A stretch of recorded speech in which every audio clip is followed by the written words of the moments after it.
Let me ask you something. Have you ever felt so sure about something that you refused to listen to reason?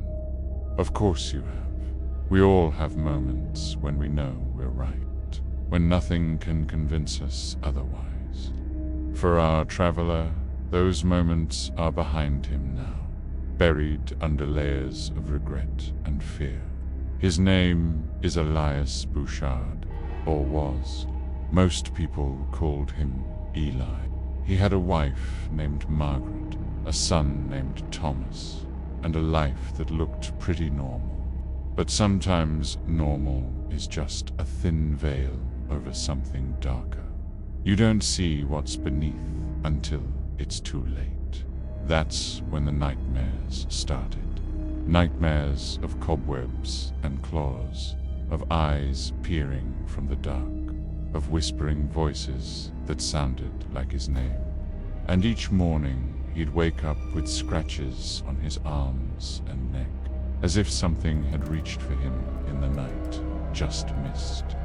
At first, he thought it was just stress, grief over his father's death a year earlier. But then the whispers followed him during the day. He heard them in the wind, in the creaking of old houses, even in the rustling of leaves. And they always seemed to be saying the same thing. Come to the castle, Eli. Come to the castle. Eli knew the castle. Every kid in town knew it. It loomed at the edge of their world like a dead tooth, a constant reminder of something unsettling. But Eli never went near it.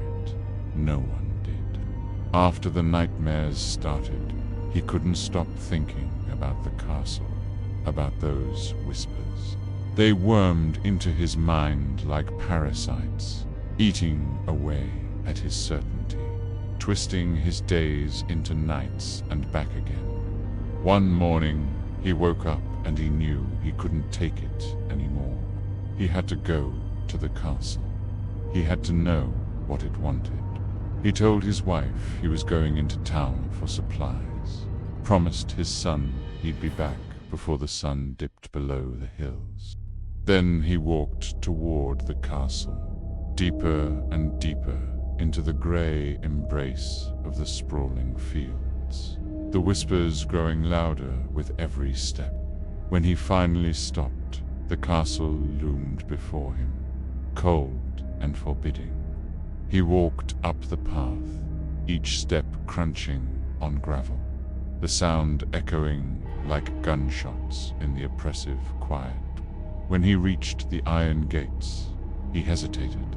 They were locked, but he didn't bother trying to open them. He just pushed them open as if they weren't there. The hinges screamed in protest. Then he stepped inside. But those whispers, those warnings, they can't keep a curious mind from wandering. For some, the pull of the unknown is stronger than any fear. You should turn back while you can. There's nothing left here for you. What's gone in never comes out the same. We've lost enough to this place. Don't add to the pile. But none of that matters. Curiosity has already won. The traveler is moving toward the iron gates, each step taking him further from the warmth and safety of human life. Brambles snag at his clothes, thorns tear at his sleeves. The path narrows, forcing him into a tunnel of ancient trees. Overhead, the canopy closes, leaving him in perpetual twilight. Their roots reach out like skeletal fingers, clawing at the earth, pulling him down into the suffocating darkness. Then the trees break apart, revealing the castle in all its ruin. Time seems to hesitate, caught between the ancient stones. Here, the world tilts on its axis, bending the laws that govern human lives. The traveler stands at the edge of two realms, the living and the dead. If he returns now, he'll leave the castle behind, shrug off the creeping dread that seeps into his bones. He can still outrun whatever lurks within these walls, shake off the feeling that he's being watched, that unseen eyes are boring into his back, drinking in his fear. But he doesn't. Instead, he takes a step forward, then another, until he is at the foot of the crumbling stairs leading to the castle's gaping maw. Locals whisper that the castle was once home to a noble family, wealthy, powerful, and cursed. The whisper goes that the lord of the house made a pact with forces beyond this world, trading his soul for unimaginable power.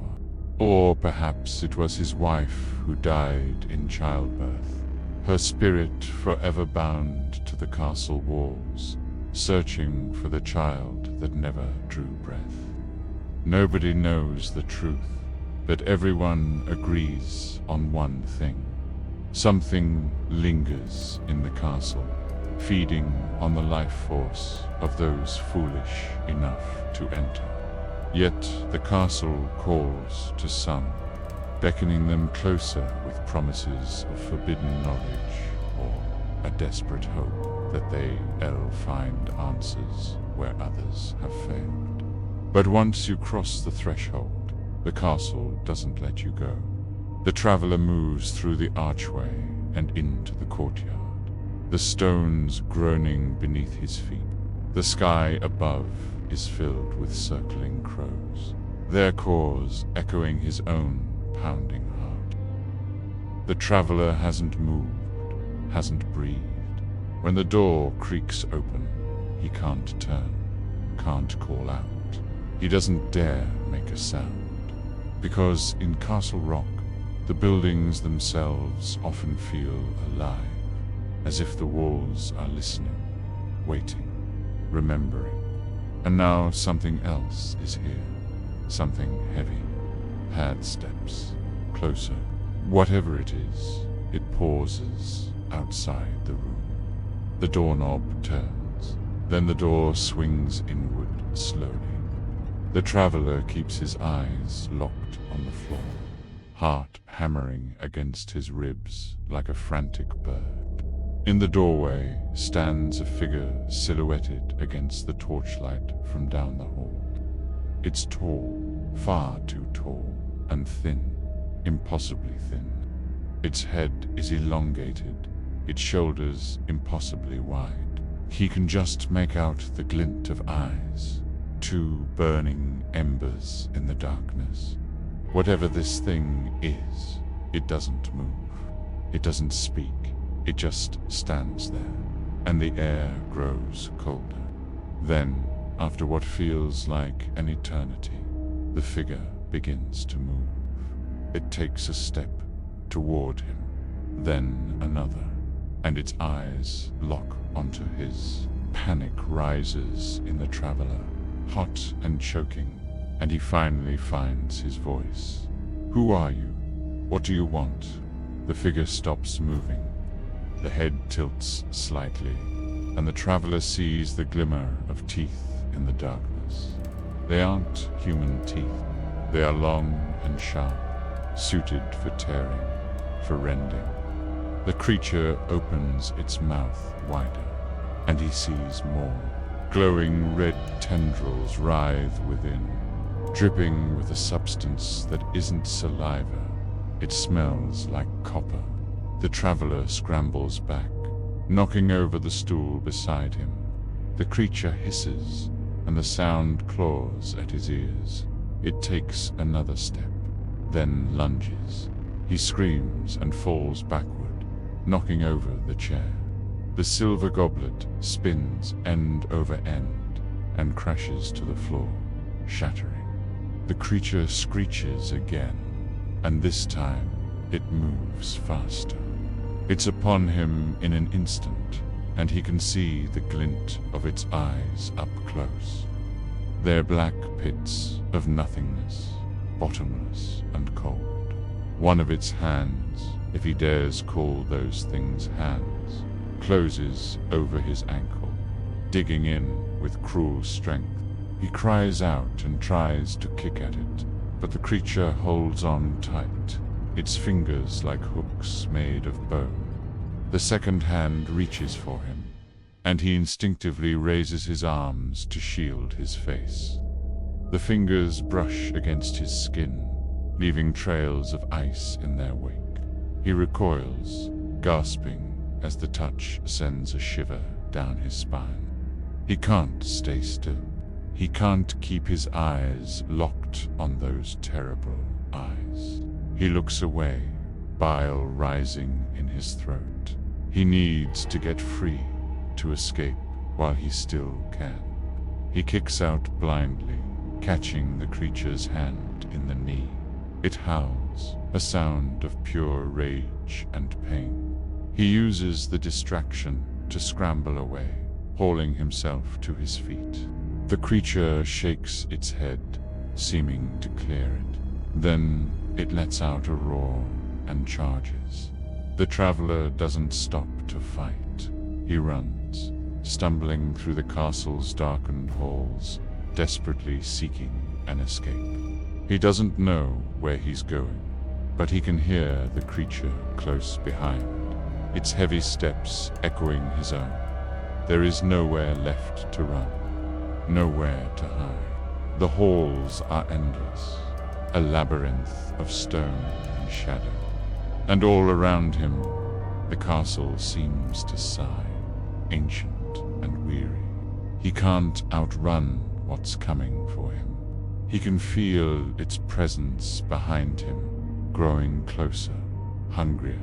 Whatever waits at the end of these halls is ancient evil given form. And as the traveler races through the castle's heart, he knows he's not just fighting for his life, but for his very soul.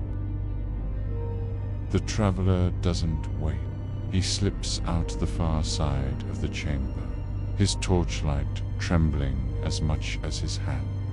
He tells himself it's only the castle settling, the air moving, the mind playing tricks. But deep down, he knows something else is inside these walls, something that has noticed him. In Castle Rock, the line between imagination and reality blurs until you can't tell which is worse, the thing you see or the thing you think you see.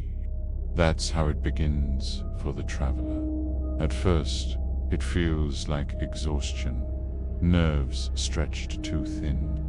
But the castle has a way of feeding on those cracks in the mind. As he moves deeper into the maze of corridors, the air grows heavier. Each step stirs, whispers that don't come from his feet. At first, they're faint, like wind moving through hollow stone. But soon they sharpen into voices, murmurs overlapping, too many to count, each speaking words he cannot understand. The torch sputters, as though the sound itself drains the fire's strength. He turns a corner and finds himself in a long gallery lined with portraits. The faces of the family who once ruled here stare down from cracked canvases. Their eyes seem to follow him, but it's more than that. Their expressions change. What begins as noble pride shifts into sneers, then into something hungrier, darker. One mouth curls upward in a grin too wide, showing teeth that are no longer human. He blinks, and the painting is still again. The traveler forces himself forward, heart pounding, when a chill brushes the back of his neck. It's not the draft of open windows, it's deliberate, like the exhale of something standing close enough to touch him. He spins, but the hall is empty, and then the whispering stops. The silence is worse. The castle holds its breath. That's when he hears Ito laugh, low, hollow, echoing from everywhere at once. It's not cruel, not mocking, but playful in a way that makes his stomach twist, like a predator amused by its prey. Suddenly, the torch goes out. He's swallowed in darkness so thick it feels solid, pressing against his skin. His breath comes fast, ragged. He stumbles forward, hands scraping stone, until his fingers brush something soft. Not stone, not wood, fabric, a dress sleeve. The air fills with the scent of roses, sweet but cloying, masking something rancid beneath. And then close to his ear, a voice, "You shouldn't have come."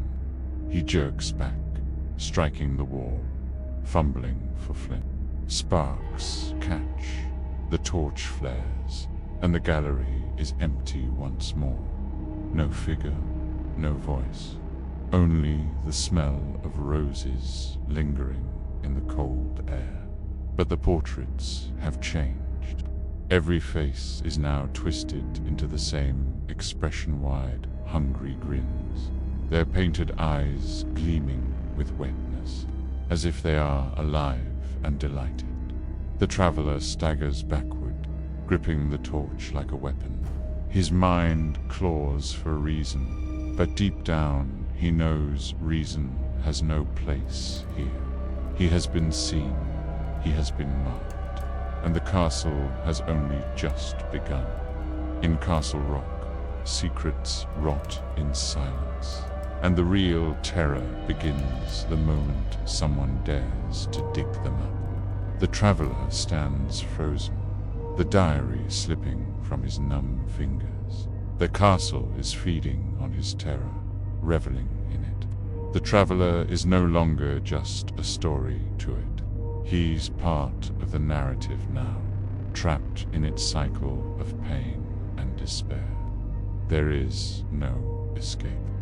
This is where the story will end, not with a bang or a whimper, but with a slow, agonizing crescendo. The traveler can feel the castle's hunger, its desperation to consume another tale, another life. His own screams echo in the vast emptiness, swallowed by the stone walls that have imprisoned countless souls. As the castle closes in around him, he understands he's not the hero of his story anymore. He's the main course. Then, as suddenly as it began, it stops. Silence descends, heavy and absolute. The traveler drops to his knees, chest heaving, the diary forgotten at his feet. Around him, the castle falls silent, still but for the beating of his own heart. Outside, the wind rises, whipping through the skeletal trees, their branches clawing at the windows like desperate hands. Is this the calm before the storm? Or has the beast within the castle consumed all it will for now? The traveler doesn't dare hope for mercy. He knows this is only a pause, a moment of respite before the true horror begins. He has become the new story in Castle Rock, and the castle is hungry to devour him whole. From the depths of his despair, the traveler slowly rises. Adrenaline surges through his veins, chasing away the numbness. Fear, sharp and primal, claws at his throat, urging him to flee. But where can he go? Every room he's seen is a tomb, every hallway a labyrinth. The castle is a prison without bars, and he is its latest captive. Panic tightens its grip as he realizes the gravity of his situation. He's not just trapped in a haunted house. He's entangled in a web of tragedy and despair that has claimed countless lives.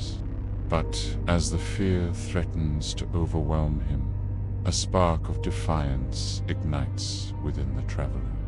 He will not be another victim.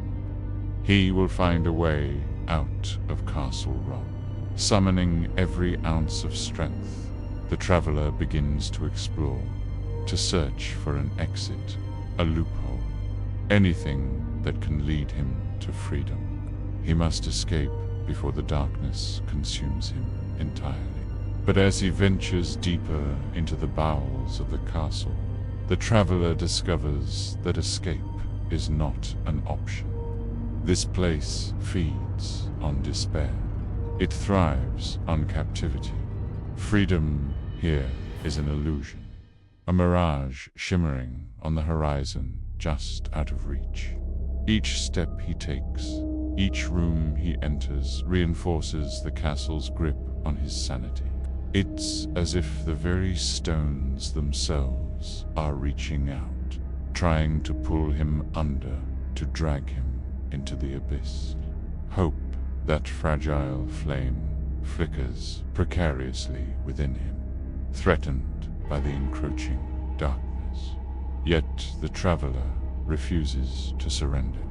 He fights against the castle's insidious embrace, determined to break free.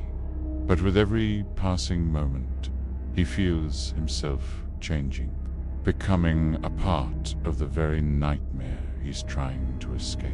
The line between hunter and the hunted blurs, and the traveler realizes he might not escape Castle Rock unscathed. And so he runs, driven by a desperate hope to outrun the horrors that linger in the castle's halls. But the castle is relentless. It adapts, evolving to keep him within its grasp. The traveler becomes a mere pawn in a game of cat and mouse, pursued by an entity he cannot comprehend, trapped in a story he never asked to be a part of. Will he escape, or become another tragic chapter in the haunting annals of Castle Rock? The answer lies somewhere within the labyrinthine depths of the castle, hidden among the shadows and secrets that wait to be unearthed. And as the night deepens, the truth of Castle Rock will be revealed. By at the corridor's end waits the great hall. A storm howls outside, thunder shaking the walls, lightning flashing through shattered glass. In that brief white light, he sees them, the family from the portraits, gathered at the long banquet table. Their bodies are pale and brittle, but their eyes glow faintly, mouths twitching with faint smiles. The Lord sits at the head, his skeletal fingers tapping against the table in a rhythm that seems to echo the traveler's heartbeat. Beside him, the woman from the diary, no longer bones but flesh, though her face shifts like water, smiling one moment, weeping the next. And in her arms, a child wrapped in dark cloth, its face hidden. The traveler's breath catches, the child stirs, and the crying begins again.